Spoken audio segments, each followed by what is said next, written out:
Como no podía ser de otra manera, ya que hemos ido desarrollando paulatinamente cómo diversos pensadores han ido construyendo los conceptos necesarios que más adelante culminarían en el nacimiento de esa disciplina que conocemos como filosofía dentro de la historia del mundo griego, también tenía que aparecer el movimiento contrario, el movimiento de signo opuesto, el movimiento antifilosófico, es decir, ese movimiento que, siendo también propio de una cierta deriva mística, sin embargo insiste en presentarse a sí mismo como filosófico y además intenta impugnar ese mismo estatuto, ese mismo nivel de estima, de nobleza que tiene la filosofía, sin llegar, como en el franco misticismo, a oponerse abiertamente a la ciencia y a la verdad. Lo que tenemos en este movimiento antifilosófico es, o lo que nos vamos a encontrar, es justo lo opuesto a todo aquello que hemos ido desarrollando en todos los puntos anteriores que ya hemos trabajado. Si, como hemos definido, la filosofía es la disciplina que investiga, que trabaja y que propone conceptos para la resolución de diversos problemas, aquí lo que nos encontramos en la antifilosofía es una pasividad absoluta frente a los procesos de conceptualización, sobre todo una pasividad muy grande frente a los principios, porque el antifilósofo acepta como suficiente lo dado,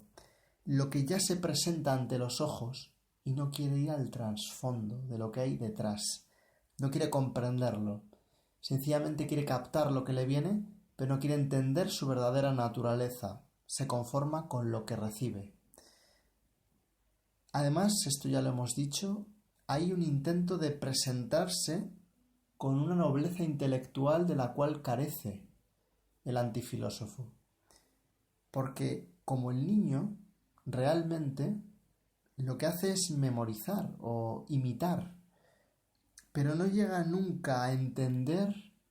aquello que conoce. Simplemente finge que sabe, o puede parecer que sabe, pero lo único que hace es repetir como un loro palabras que ha escuchado de otros, porque se conforma con lo que recibe, no quiere entender eso que recibe. Y al mismo tiempo, cuando se detiene aquí, en este punto, lo que descubrimos es que es incapaz de distinguir lo metafísico de lo volitivo, es decir, que no sabe discriminar lo que las cosas son de lo que a él le gustaría que fueran. Y este problema es fundamental, porque como no sabe qué es lo metafísico, porque ha eludido el problema de los principios, porque nunca se ha preguntado el porqué de las cosas ni el para qué de las cosas, habla desde una posición de inocencia infantil absoluta, en el cual siente que la vida es un constante fluir, un constante presentarse de múltiples cosas donde no hay causalidad, donde no hay pasado, donde el pasado no cuenta para nada, no tiene valor, donde ni siquiera hay propósitos, donde no hay futuro. Y es en este contexto de antifilosofía donde va a aparecer la figura de Heráclito. Lo que caracteriza a este pensador es su negación completa y absoluta de todos los descubrimientos que ya hemos destacado en torno a la configuración de esos conceptos que más adelante culminarán en la disciplina de la filosofía. Heráclito lo que niega es la metafísica, porque se trata de un pensador agotado, cansado de los problemas. Es un pensador que quiere concluirlos rápido, que no quiere hacer el esfuerzo por pensar y que se va a conformar con lo dado. Por eso, la primera cosa con la que nos encontramos en el momento en el que leemos su filosofía, en donde el arjé va a ser el fuego, que es una metáfora de ese constante y perpetuo devenir, es una negación de la abstracción, una negación de la mente del hombre y de su facultad conceptual. En Heráclito parece que hay una defensa, más bien vil, malintencionada, de mala fe, de que el hombre almacena de manera inconsciente no ideas, no abstracciones, sino percepciones aleatorias,